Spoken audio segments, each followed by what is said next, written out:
Bien. Mirna Aguilar. Gracias.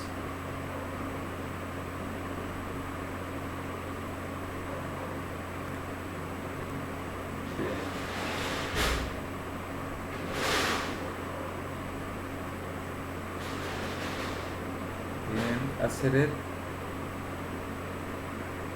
Facio.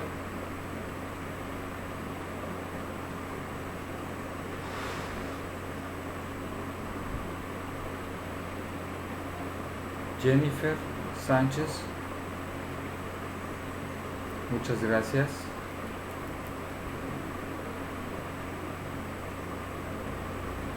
Leslie Reyes, gracias. Natalia Up,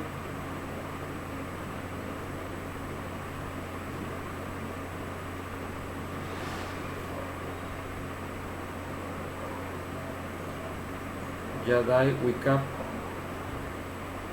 gracias.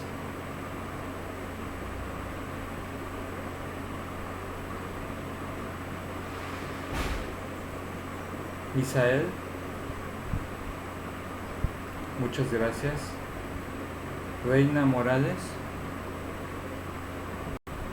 gracias. Daniel Chi,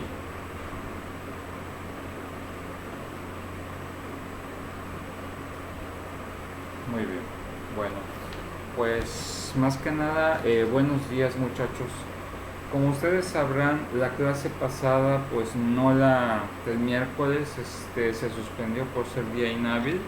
Así que hoy estaremos continuando con lo que estábamos viendo del tema del lóbulo frontal. Hoy vamos a empezar a ver algunas partes del lóbulo prefrontal. ¿Sí? Ok. Bien. Ok, muchas gracias, Seret. Gracias por comentarme.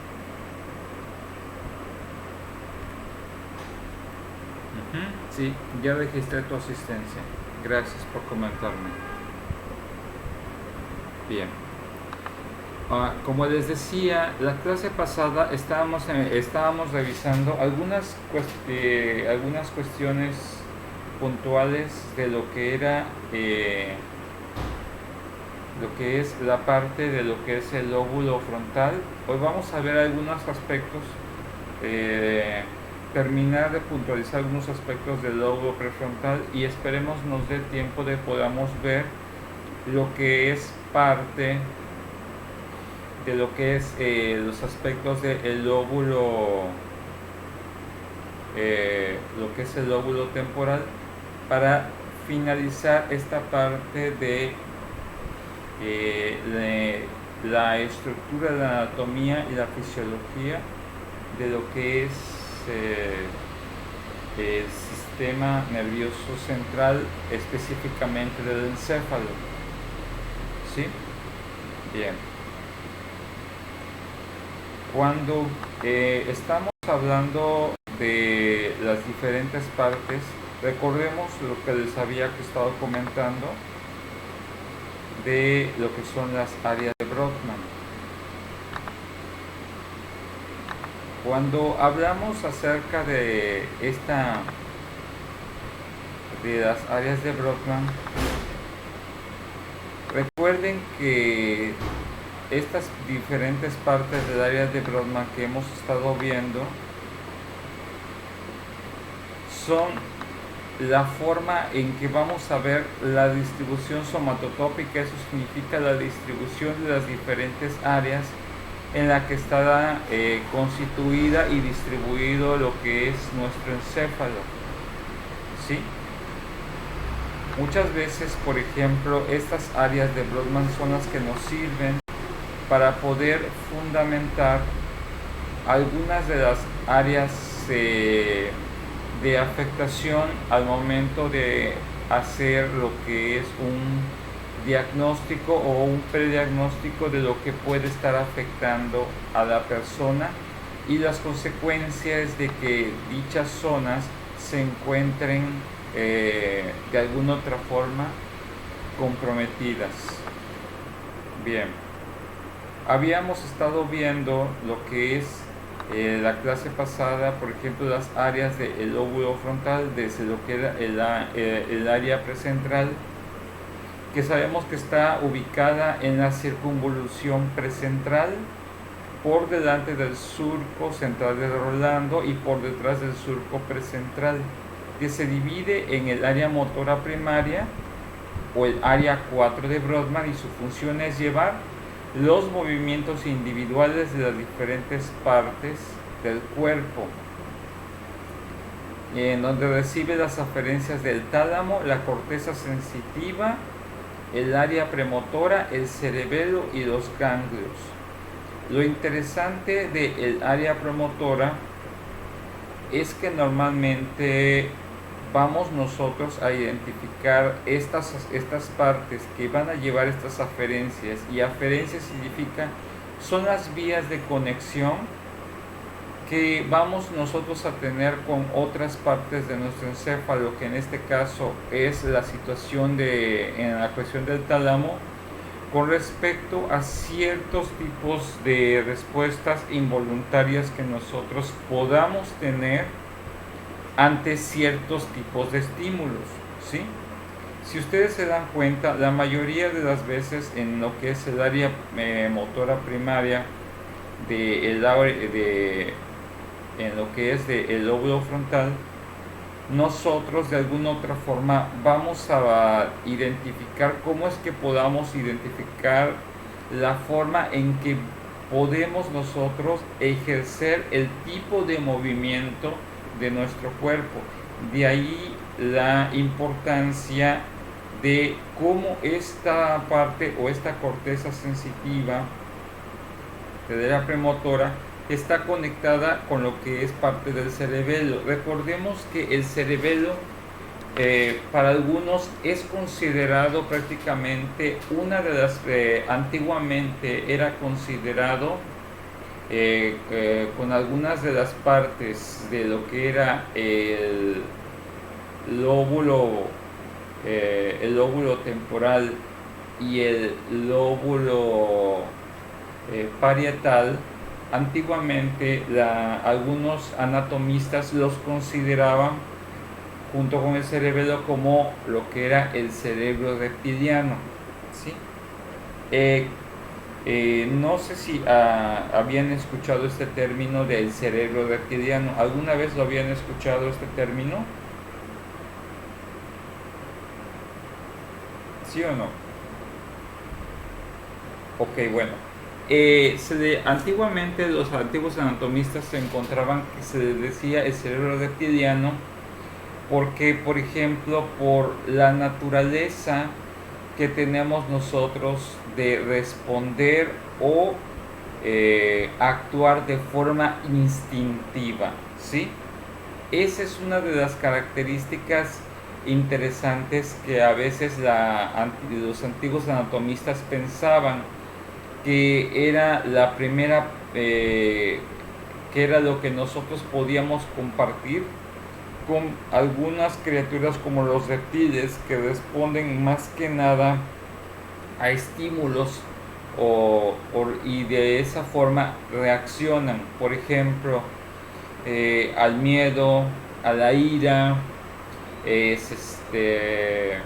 o ante algún impulso de procreación o ante alguna respuesta de peligro, como es que más que nada las otras especies reaccionan. De ahí es en donde supuestamente se le conocía como como el cerebro reptiliano, porque normalmente es esa parte en la cual nosotros no llega el proceso de razonamiento acerca del peligro. Nuestro cerebro, en esta parte de lo que es el cerebro reptiliano, antiguamente se pensaba de que simplemente nosotros respondíamos de forma instintiva ante los estímulos que se nos presentaran, y de alguna otra forma así es como antes se consideraba que la mayoría de las personas podían estar respondiendo. Sin embargo, por ejemplo, ¿y cómo es que antes los antiguos anatomistas explicaban esto?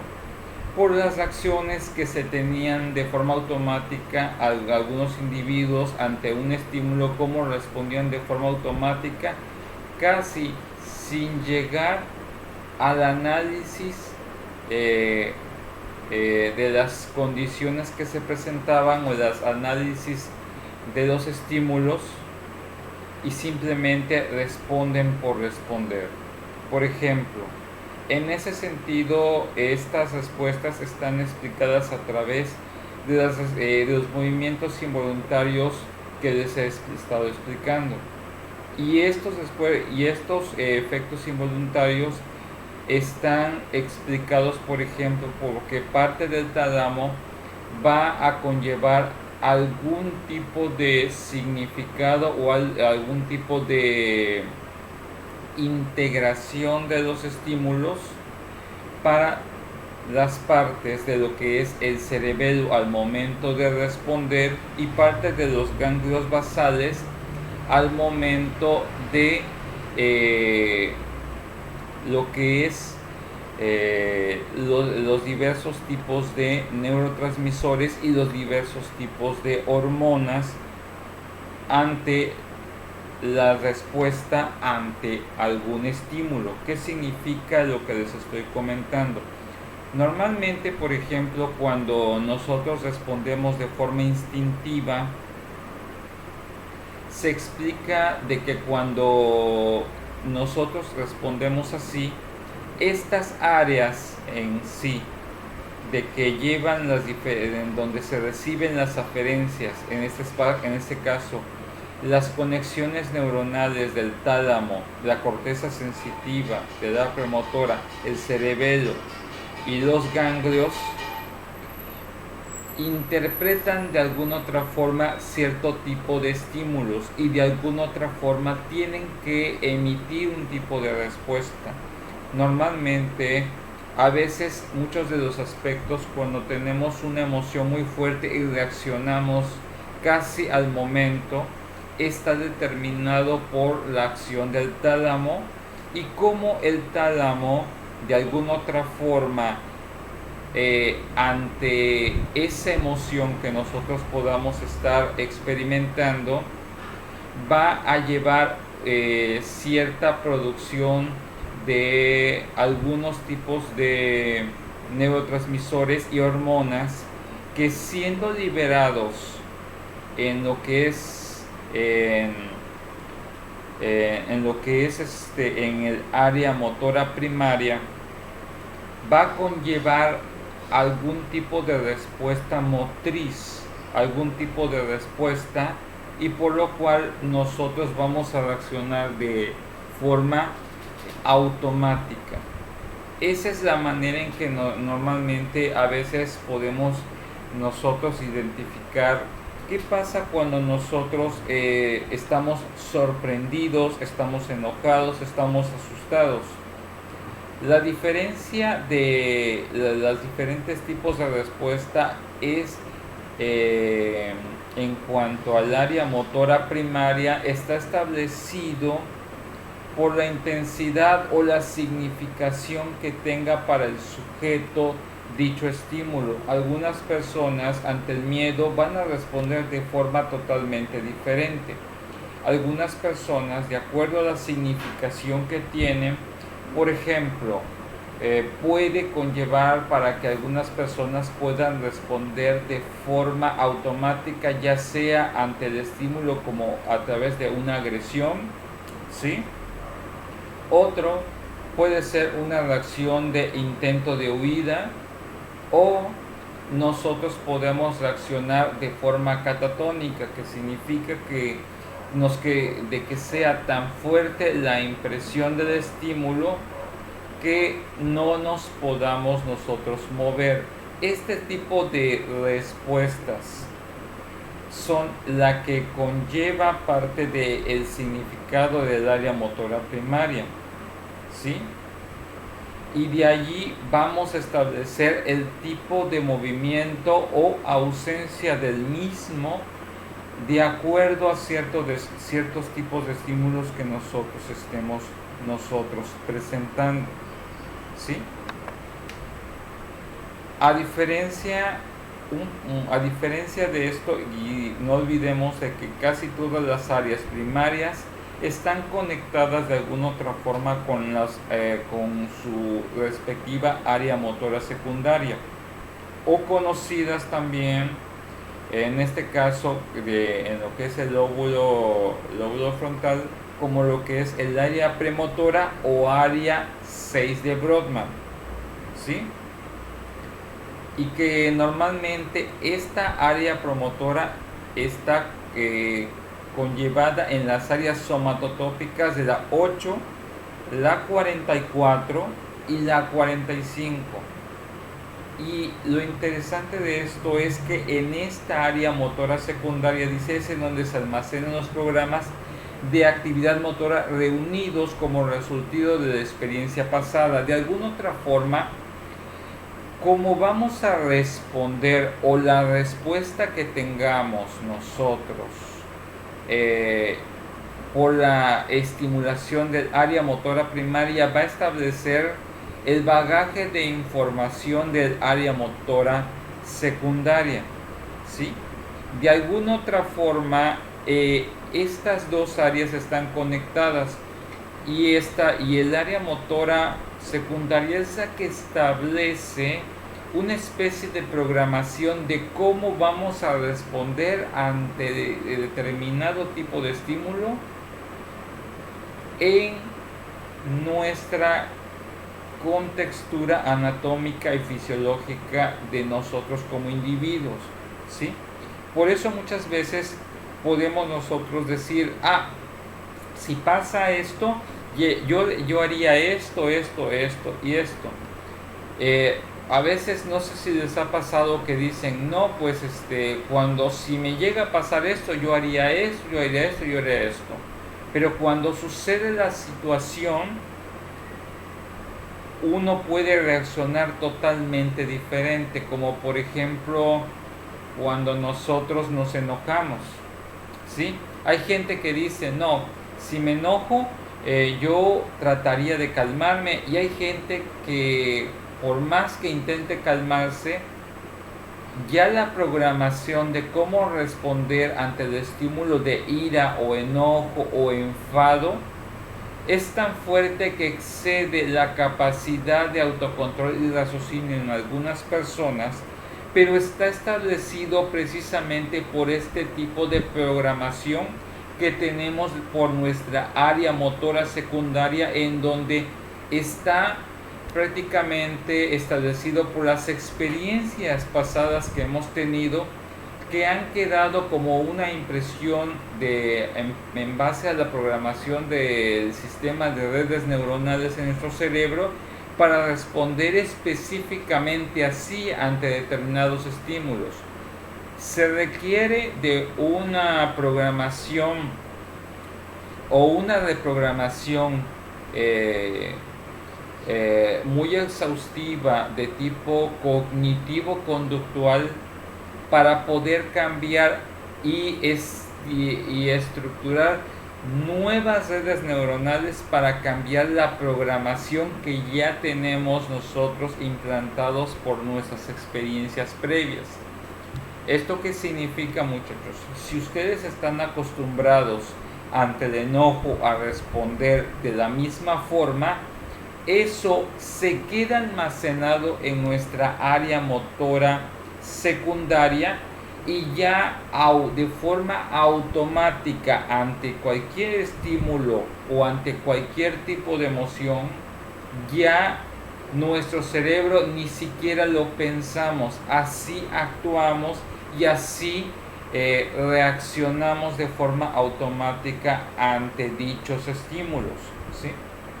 Por eso es muy importante, por eso, conocer muchos de los antecedentes cuando hagamos, por ejemplo, un diagnóstico diferencial en alguna persona. Si ustedes llegan en algún momento a hacer un psicodiagnóstico, identificar en la historia clínica de la persona cuándo fue la primera vez que la persona actuó de esa forma o cuándo fue la primera vez que reaccionó ante dicha emoción de tal o cual manera, porque eso nos va a conllevar a identificar desde cuándo viene repitiéndose esa experiencia que ya queda como una programación casi semipermanente en algunos sujetos, que siempre reaccionen de la misma forma ante los mismos tipos de emociones o ante los mismos tipos de estímulos. ¿Sí?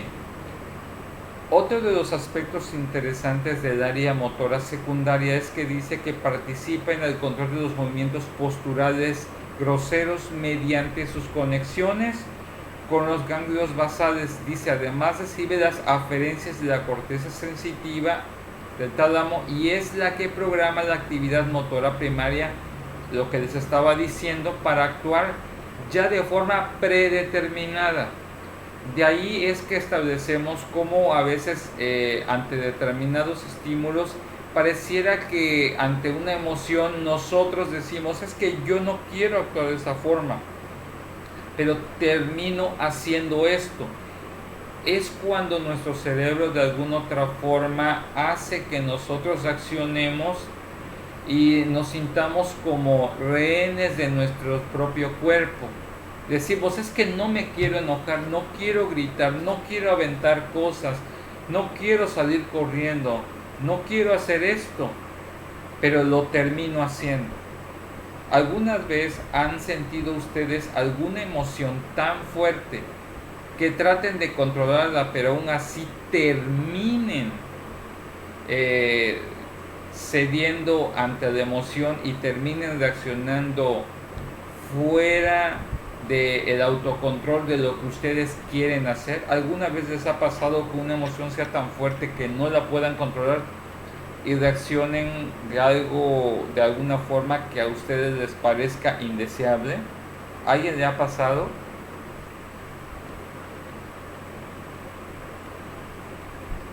Ok, bueno, eso está establecido porque mientras nosotros sigamos cediendo ante nuestra área motora secundaria para siempre reaccionar, las redes neuronales a lo largo de nuestra vida se vuelven cada vez más fuertes.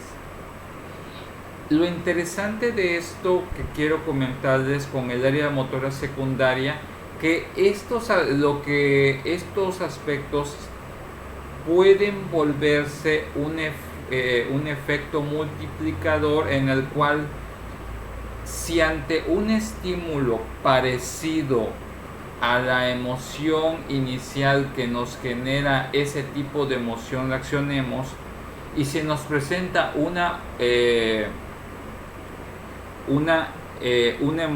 un tipo de estímulo parecido, podemos nosotros reaccionar de la misma forma. ¿Qué significa? Imaginemos de un ejemplo.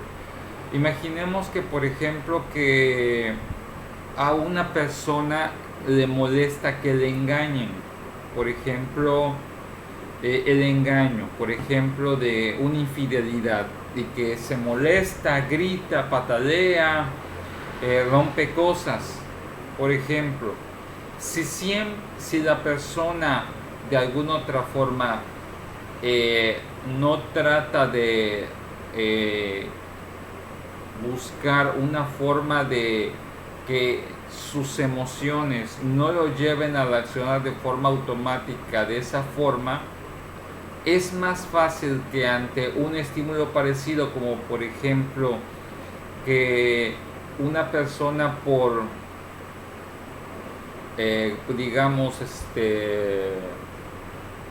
ahora sí que por delicadeza le diga una mentira piadosa y ya no tenga que ver con una infidelidad.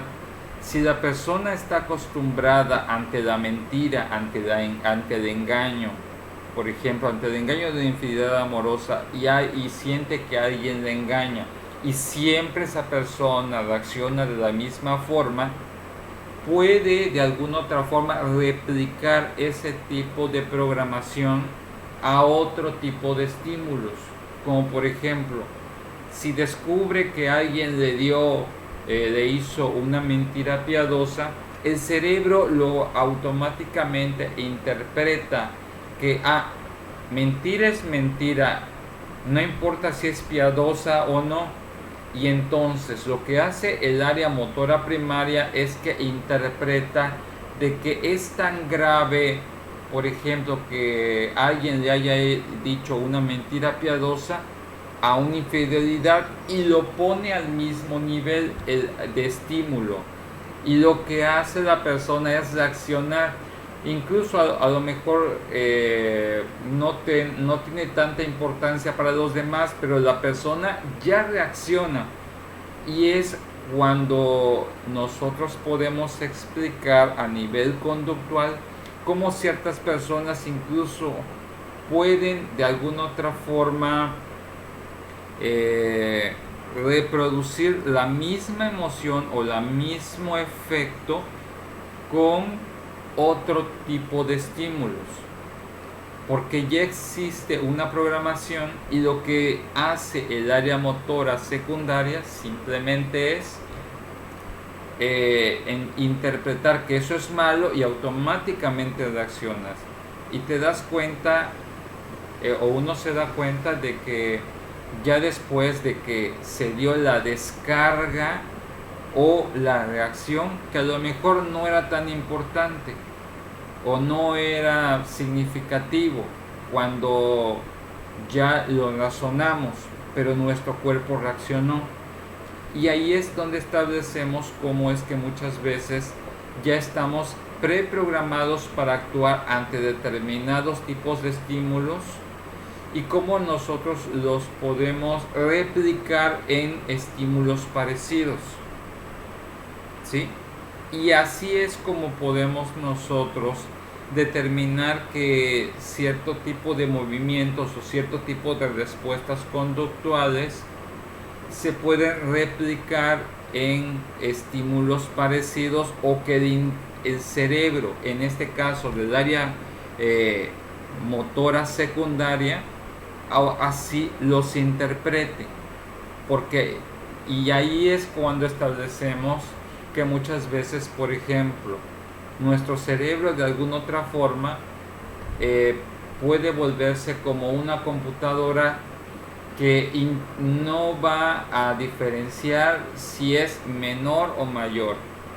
Si lo interpreta que es igual, nuestro cuerpo automáticamente va a responder. Por eso decimos que muchas veces las emociones y las conductas en algunos individuos, cuando no se hace consciente o no se lleva la emoción a lo que es la parte del área prefrontal, que más adelante vamos a checar cuál es su importancia, de que no nos dejemos llevar por estas dos áreas al momento de establecer una conducta motriz o una conducta de respuesta, porque muchas veces estas áreas del área motora primaria y secundaria establecen una conexión directa cuando las personas se dejan llevar la mayoría de las veces por las experiencias previas que crearon redes neuronales, que generaron una memoria neuronal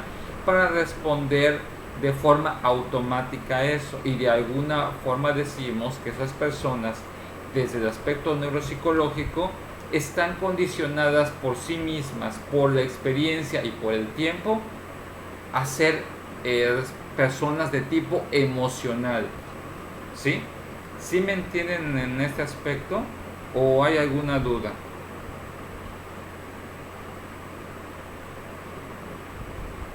¿Cómo quedamos en este aspecto? Si tienen dudas, díganmelo, muchachos. ¿Sí o no? Ok, bueno. Bueno, espero que para los demás igual. De esta forma explicamos por qué muchas veces somos como somos algunas personas y el día de hoy están encontrando por qué tal vez muchos de ustedes responden de forma automática cuando no querían actuar de esa forma y terminaron actuando. La culpa la tiene su área motora secundaria y área motora primaria, que ya está programado para responder de esa forma. Bueno, después tenemos nosotros también lo que es el campo ocular frontal. El campo ocular frontal, dice, se encarga de los movimientos conjugados de los ojos, sobre todo los del lado opuesto, y controla los movimientos oculares involuntarios y es independiente de los estímulos visuales. Okay. Aquí es en donde voy a comentarles algo interesante del campo ocular frontal. Bien, esta situación del campo ocular frontal también tiene cierta conexión con lo que es el área motora secundaria y sobre todo con lo que es parte de lo que es el tálamo y el hipotálamo, ¿sí?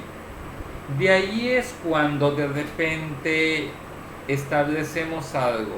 Cuando, por ejemplo, es como cuando alguien te cae mal, prácticamente, por ejemplo, nosotros podemos verlo por ejemplo, a lo mejor tú puedas controlar lo que es los músculos de la cara para evitar mostrar tu desagrado por la persona que te agrada, pero automáticamente no puedes evitar que tus ojos se muevan. Por ejemplo, normalmente, por ejemplo, las personas que te caen mal, el movimiento automático de desagrado que nosotros podemos leer en las personas desde el aspecto neuropsicológico siempre normalmente va hacia el lado dominante del hemisferio de la persona en sentido ascendente ascendente lateral. ¿Eso qué significa? Significa que esta es la posición. Si en algún momento tú eres derecho, por ejemplo, y alguien te cae mal, por ejemplo, automáticamente miras a la persona de arriba abajo y automáticamente la mirada va hacia aquí, ¿sí? Y no necesitas decir que te cae mal o te desagrada o hay un aspecto de rechazo. Estás estableciendo el aspecto dominante de tu hemisferio, que en algún momento ya analizaste con el hemisferio izquierdo a la persona. Automáticamente haces un escaneo y normalmente miras hacia esta dirección y así le comunicas al mundo que te cae mal, sin siquiera hacer ningún gesto con la boca, y ya puedes establecerlo. Puedes hacer una sonrisa falsa y automáticamente ya comunicaste que te cae mal. Es diferente, por ejemplo, normalmente en el aspecto interesante como en la conjugación de los ojos cuando alguien te agrada. Normalmente lo interesante en cuanto a la naturaleza es que en el movimiento hay como de alguna otra forma el movimiento ocular o los micromovimientos oculares que en este caso están determinados por el campo ocular frontal. Normalmente, por ejemplo, establece normalmente cuando alguien te gusta, ¿sí? Y lo interesante es que normalmente también hay un escaneo, pero lo interesante de esto es que la mirada es mucho más furtiva y normalmente es un poquito más lenta en el movimiento ocular, porque prácticamente es como, en un término muy respetuoso para ustedes muchachas y muchachos, es el famoso término que ustedes conocen cuando alguien es prácticamente comido con la mirada. ¿Cómo es comer con la mirada a alguien? Prácticamente con los ojos, y el movimiento es lento, y prácticamente como con los ojos acaricias toda la figura de la persona, y en algún momento no puedes evitar observar a la persona, y en cualquier momento vuelve tus ojos automáticamente a mirar a la persona y recorrer con el movimiento ocular todas las formas que te son agradables a ti del cuerpo de la persona. Ya sea que si te agrada mucho lo que dice la persona, tus ojos estarán centrados en el movimiento de los labios o de la parte que más te agrade de esa persona, ¿sí? En ese aspecto es cuando nuestros ojos nos delatan, también cuando alguien nos gusta, porque nuestros ojos siempre nos van a delatar en ese aspecto, ¿sí? Así que chicas, cuando ya saben cómo identificar cuando les gusten a alguien, y muchachos ya saben cómo es que nosotros nos podemos evidenciar cuando una chica nos guste. Y ese es el secreto neuropsicológico, que no lo puse, pero es para darles un conocimiento, y todo está establecido por cómo movemos los ojos. ¿Alguno de estos sabía esta situación del movimiento ocular frontal? Bueno, pues así es como evidenciamos muchas cosas a nivel neuropsicológico.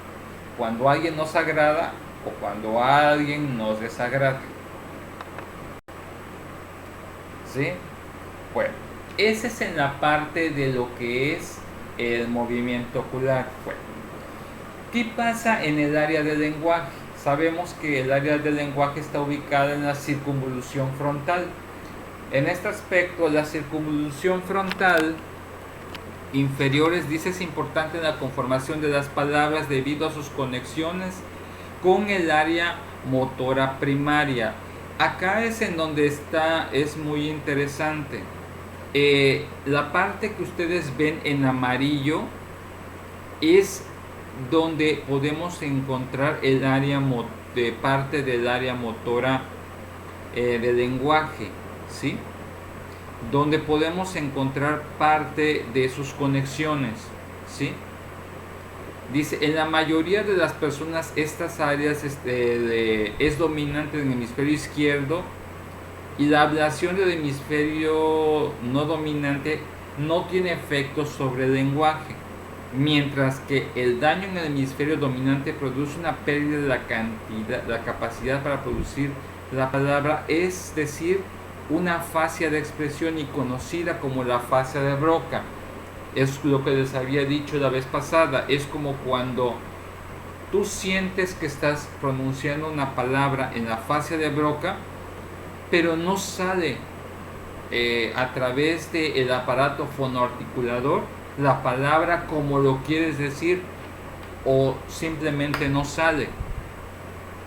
Otro aspecto interesante para poder evidenciar a nivel neuropsicológico es, por ejemplo, de que en el área motora del lenguaje o el área de Broca, cuando hay demasiada estimulación por la liberación de dopamina y oxitocina en nuestro cerebro, y hay demasiada saturación, puede haber un exceso de excitación neuronal, que puede provocar que haya ciertos pequeños fallos, como cuando alguien te gusta y empiezas a tartamudear. Lo interesante de esto es que cuando nosotros estamos ante una persona que nos gusta, hay una gran sobreestimulación por lo que es la información del lóbulo, lóbulo occipital, la liberación de hormonas, la liberación de neurotransmisores, y se puede causar pequeños cortocircuitos porque el estímulo externo genera una sobrecarga de todas estas hormonas en nosotros, y mientras más se acerque, y si la persona que nos gusta de verdad genera demasiada excitación y demasiada liberación de adrenalina en nuestro cuerpo, puede generar que nuestra área motora del lenguaje o área de Broca se encuentre comprometida y podemos tartamudear, podemos tener mutismo o podemos tener fallas en el momento de que cierto tipo de cosas que las estamos pensando a lo mejor se nos salen fuera del control consciente y las decimos. Estas fallas aparentes también pueden explicar muchas de las cosas que a veces podemos tener nosotros con respecto a cuando suceden este tipo de fenómenos, ¿sí? Normalmente este tipo de cortocircuitos en donde parece que hay fallas en el habla está establecida por otro tipo de causas, como es la explicación de la excitación o algunos efectos de enamoramiento que pueden producir estas aparentes fallas, que una vez que pasa el proceso de enamoramiento y que el cerebro se acostumbra a esta estimulación y puede encontrar un grado de homeostasis, ya pasamos y podemos controlar ya de forma consciente nuestro lenguaje, incluso en frente de la persona que nos agrada o de la cual uno puede estar enamorado o puede estarse enamorando, ¿sí? De ahí podemos encontrar parte de la explicación neuropsicológica para poder, porque muchas veces uno puede tener cierto tipo de fallas incluso al momento de hablar, ¿sí? Y así es como chicas pueden identificar si le gustan también a alguien. Normalmente ustedes, como usan sus dos hemisferios, pueden tener un mayor control de esto, pero como la mayoría de nosotros los varones tenemos este problema, al hacerse un cortocircuito en uno de esos hemisferios, en el que en este caso el dominante en nosotros, que es en donde en la mayoría es el izquierdo, podemos tener problemas para decir las palabras que queremos decir, pero es por el efecto que causan y la significación que tiene a nivel emocional para la persona. ¿Ok? Prácticamente estoy exhibiendo a la mayoría de todos los varones a través de estas explicaciones neuropsicológicas, ¿sí? Pero esto es con fines educativos, no es para evidenciar a ningún alumno de mi clase. Aclaro. Cuando hablamos de la corteza prefrontal, vamos a ver algunas cosas diferentes y es en lo que me interesa centrarme el día de hoy. La corteza prefrontal se ubica por delante del área penetrante de la región extensa y que se conecta con un gran número de vías aferentes y eferentes y que se vinculan, ojo, con la personalidad del individuo y con la regulación de la profundidad de los sentimientos, ¿ok? Ya estamos hablando de lo que es la parte de lo que es el lóbulo prefrontal. Lo interesante de la corteza prefrontal es que va a establecer un cierto tipo de programación ya estructurado en la persona. Sabemos que la persona establecemos un aspecto de la personalidad porque siempre vamos a establecer que la personalidad de un individuo establece una respuesta esperada siempre ante cierto tipo de estímulos con la misma intensidad y la calidad ante los mismos. ¿Qué significa? ¿Cómo puedo saber que la personalidad de una persona es así? Porque normalmente la repetición de la respuesta o del estímulo o del efecto que tiene en la persona siempre es el mismo, y así es como podemos decir, esa persona es así, su personalidad es esta.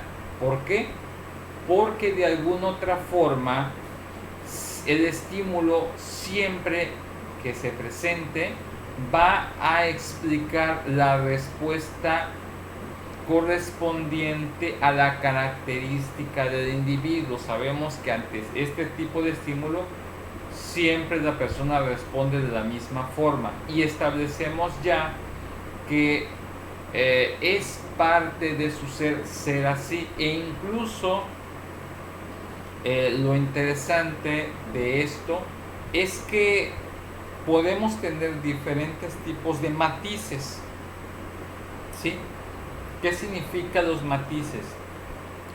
Significa que nuestra respuesta que tengamos puede tener diferentes tipos de intensidades, pero al fin y al cabo la personalidad del individuo se va a explicar porque independientemente de las áreas o las circunstancias que se desenvuelvan, siempre va a tener la misma respuesta, tal vez no en la misma calidad, no en la misma intensidad, pero siempre existirá, y sabemos que ese es un aspecto de su personalidad y que eso lo puede describir, y así es como es más fácil describir a las personas.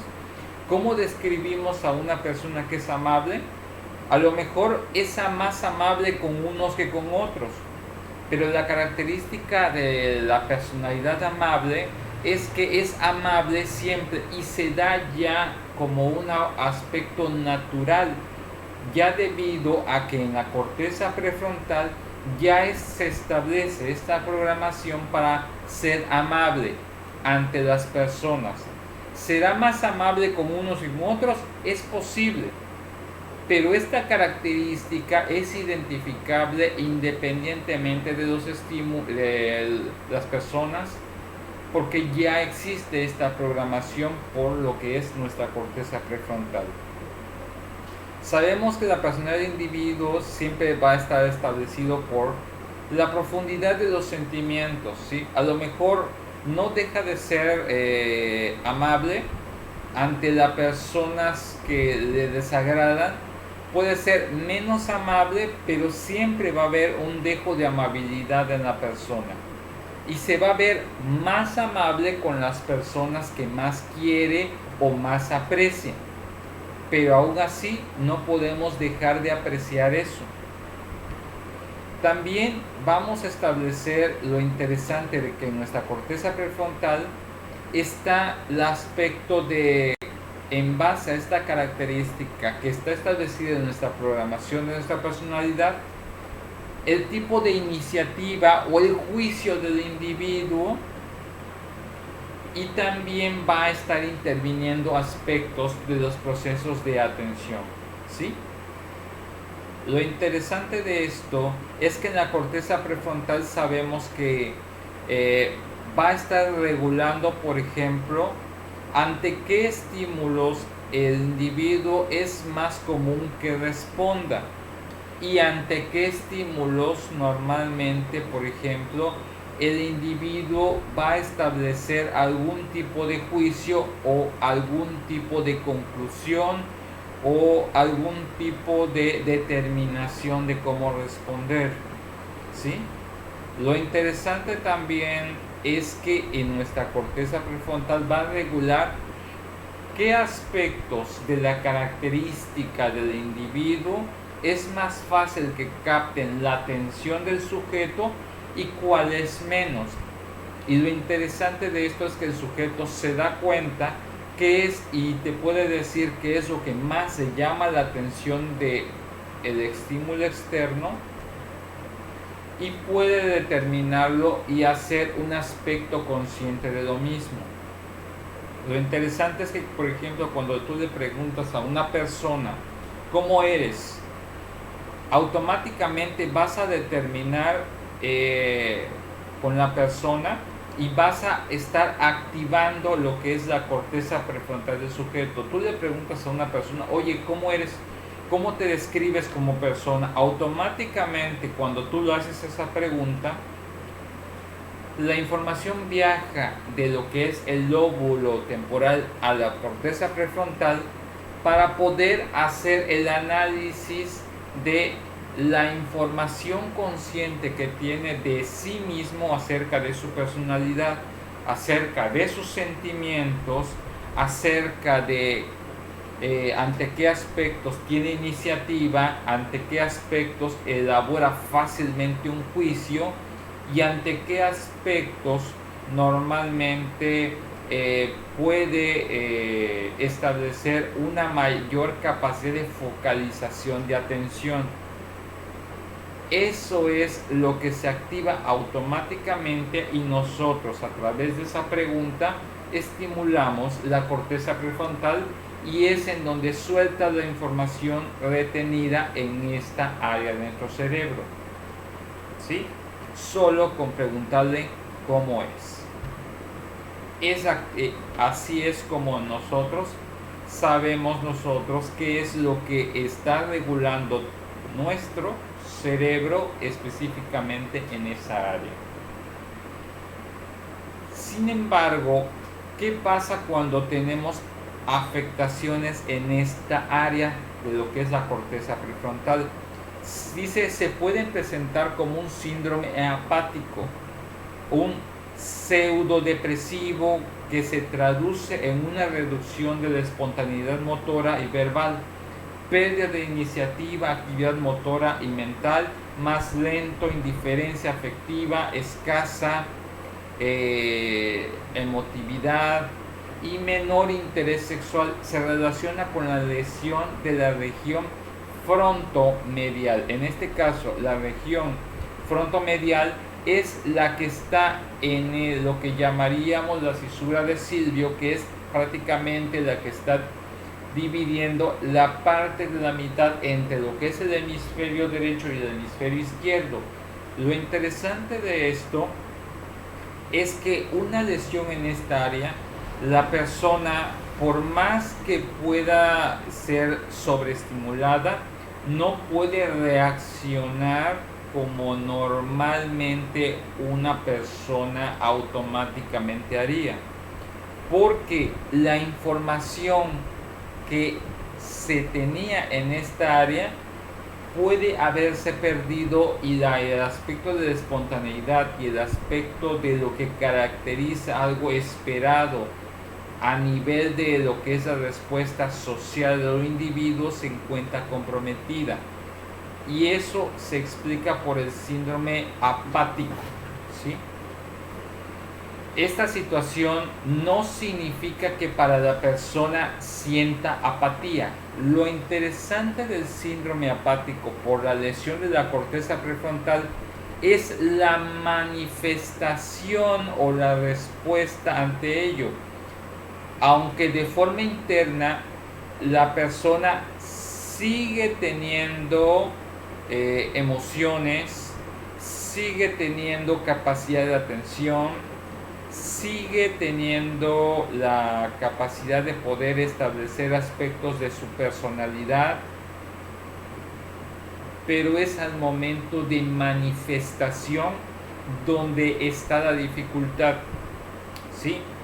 Por ejemplo, le puedes preguntar cómo te sientes a una persona con síndrome apático, y si se encuentra dañada, la persona no encuentra de forma consciente poder describir ese autoanálisis de que cómo se encuentra emocional y mentalmente la persona. Y esa información se conlleva cuando diga, no sé. Y parece que, oye, ¿qué te hace sentir triste? Pues no sé, nada. El hecho de que no lo sepa no significa que no lo sienta, significa que no lo puede hacer consciente. Y a lo mejor por otras partes de su cuerpo lo pueda manifestar, pero es un poco más difícil identificar qué partes de su cuerpo puede estar registrando ciertas emociones, sentimientos, o que ciertos estímulos pueden causar más atención a otro. Ya no podemos confiar en que la persona responda de forma convencional, y tenemos que buscar otras formas en la cual pueda manifestarse la persona cómo lo está experimentando los estímulos que recibe y cómo los interpreta, ¿sí? A lo mejor este aspecto convencional de aparente escasa emotividad y menor interés sexual no significa de que no lo sienta, significa que no lo puede manifestar o no lo puede hacer consciente ante los demás, ¿sí? Pareciera, en pocas palabras, que está aplanado emocionalmente y su labilidad emocional es prácticamente nula, ¿sí? Parece que nada lo inquieta, pero eso no significa que no esté inquietado, simplemente no lo puede comunicar. Si me explico en este aspecto de la corteza prefrontal, ¿tienen alguna duda?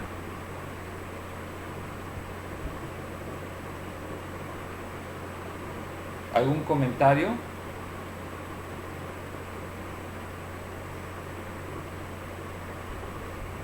Ok, espero que sí. Bueno. Otro de los aspectos que podemos encontrar que puede estar identificando una afectación de esto puede ser la otra cara de la moneda, ¿sí?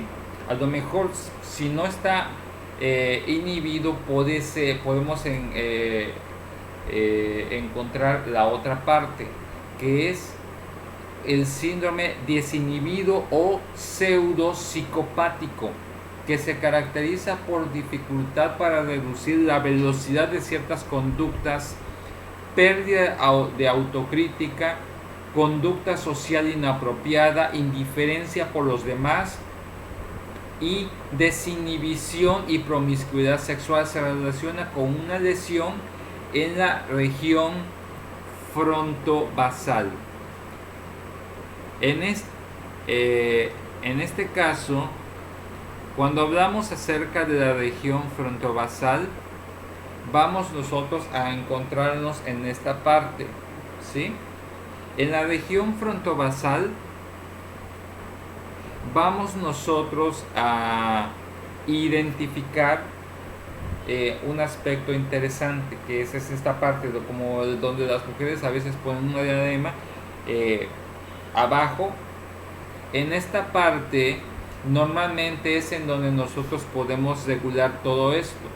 Sin embargo, es como cuando estás lesionado, pareciera que eres una persona que no tiene freno. Y lo interesante de esto es que la persona a lo mejor esté luchando por controlarse a sí misma, pero no lo puede hacer, ¿sí? Es como, por ejemplo, sabemos que todos en algún momento, ante alguna emoción, queremos hacer algo. Y a lo mejor fantaseamos con hacer algo, ¿sí? Y hasta ahí nos quedamos.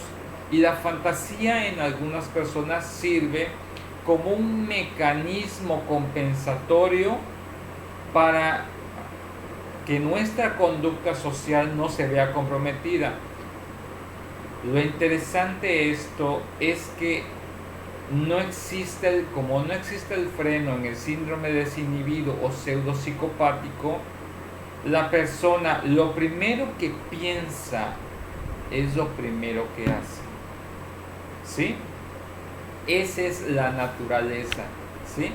Estas personas, si lo están pensando, es porque lo están haciendo. No existe un freno o un aspecto de razón o de autocontrol que les diga, no debo de hacer esto. Si lo están pensando o lo están fantaseando, lo están buscando hacer o lo están haciendo. De ahí es en donde muchas veces, por ejemplo, la pérdida de autocrítica, en algún momento no se pueden dar cuenta cuando están actuando mal, ¿sí? No tienen ese freno para verse en un espejo, oye, te estás viendo mal al hacer esto. No, su conducta social inapropiada no les permite ver las consecuencias que va a provocar lo que van a hacer. No lo pueden ver por la lesión, ¿sí? A lo mejor, y de ahí se establece también el aspecto de indiferencia. Si tiene ganas de andar desnudo, va a andar porque es lo primero que se le vino a la mente, pues lo va a hacer. Y parece que esta desinhibición y promiscuidad o atentado al pudor, si es lo primero que pensó, lo va a hacer. Y esa es la naturaleza de esto. Parece una persona que perdió la cabeza. Pero seamos realistas, todos en algún momento tenemos pensamientos que queremos hacer, pero gracias a esta área, al área que estamos hablando, que es el área de la corteza prefrontal, podemos nosotros decir, no, si hago esto va a suceder esto, vamos a hacer el otro, no debería de esto porque pudiera traer estas consecuencias. Pero ante una persona que está padeciendo este tipo de situaciones, es necesario nosotros identificar que la persona pareciera que no tiene freno, ¿sí? Y de alguna otra forma pueden darse muchas causas, ¿sí? Ya sea por algún accidente, ya sea por algunas personas que han padecido, por ejemplo, algunos tipos de epilepsia, y la epilepsia, pues, dependiendo del tipo de epilepsia, puede afectar de forma irreversible lo que es esta área del cerebro, o puede ser paulatino, y de alguna otra forma podemos encontrar en algunas personas este tipo de respuestas. También pueden ser causados por el consumo de algún tipo de estupefaciente, de algún tipo de droga alucinógena, de algún narcótico que altere o la capacidad de control, ¿sí? Recordemos que las drogas estimulantes tarde o temprano pueden generar en nuestro cerebro algún tipo de programación para que nosotros este aspecto inhibido se vaya perdiendo, y de ahí puede de alguna otra forma afectarse de forma orgánica, que el cerebro funcione de forma adecuada, ¿sí? De ahí es en donde establecemos este aspecto, ¿sí? Esas son algunas y otras causas que pueden estar generando el síndrome desinhibido por la afectación de lo que es nuestra corteza prefrontal. Por eso hay que observar qué es lo que lo causó para determinar si por un proceso de desintoxicación y de alguna otra forma de programación y de algún tratamiento neurocognitivo y a través de la regulación de cierto tipo de sustancias controladas para que vuelva a establecerse la homeostasis en esta parte del cerebro y el cerebro y la persona pueda lograr el aspecto del autocontrol. Todo esto tiene que observarse sobre el tipo de causas. Pero ¿qué sucede, por ejemplo, con otro tipo de partes como es la corteza frontopolar? Dice, es la parte de la corteza prefrontal que ha evolucionado más recientemente y está relacionada con la planificación y el control de las regiones cerebrales. Este corte realizado en la parte frontal del cerebro también revela otros elementos del cráneo como los ojos, la cavidad nasal, los senos maxilares y la lengua. ¿Sí? Lo interesante de esta parte, que es la corteza frontopolar, que es prácticamente lo último que se termina de desarrollar, es normalmente a la edad de los 25 años, ¿sí? Es su término de maduración. ¿Y cuál es la importancia? La capacidad de juicio.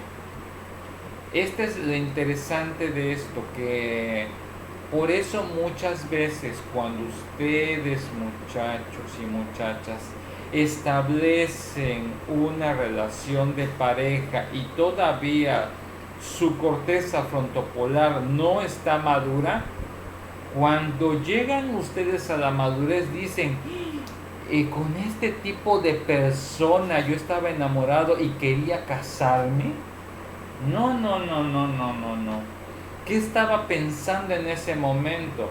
Bueno, de ahí explicamos muchas veces la falta de juicio en algunas personas para llevar su vida, para tomar decisiones o para la elección de pareja.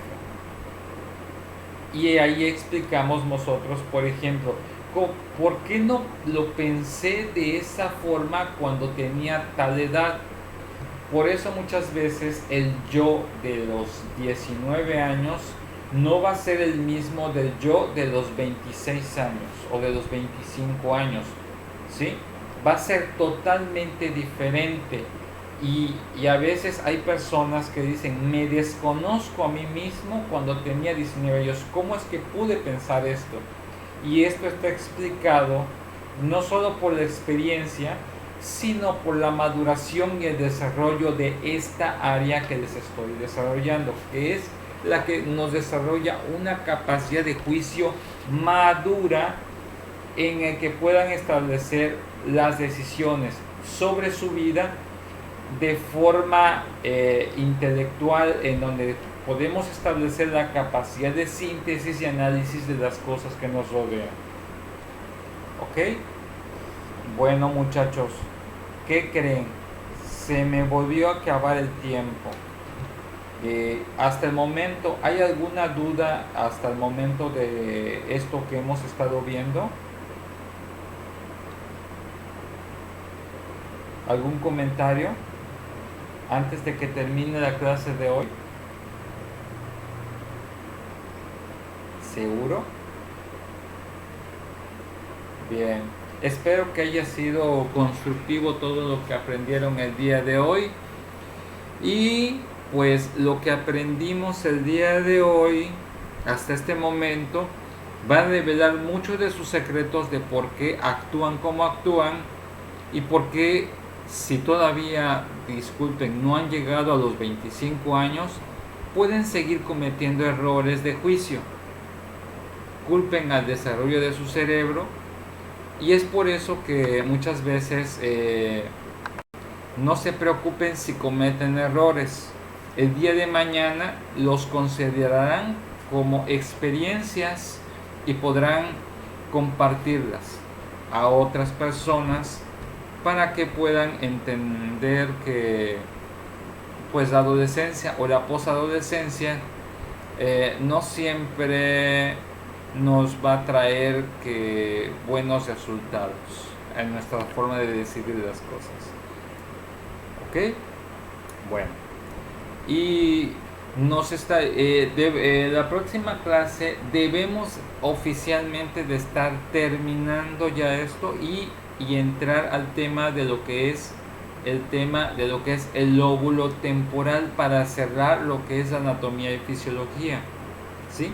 Si tienen dudas, por favor, antes de que empiece la clase me los hacen saber y con mucho gusto se los aclaramos. Recuerden que si ustedes se quedan con dudas al momento del examen no se las podría poder aclarar. Bien, bueno, les deseo a todos ustedes que tengan un excelente inicio de clases y comenten a sus compañeros que por favor no falten, traten de conectarse y si tuvieron algún problema por favor repórtenlo para poder reponer la falta, pero que tenga una justificación válida de por qué no pudieron asistir o estar conectados. Para que podamos nosotros, los maestros, saber y tener consideración de las situaciones que hayan pasado.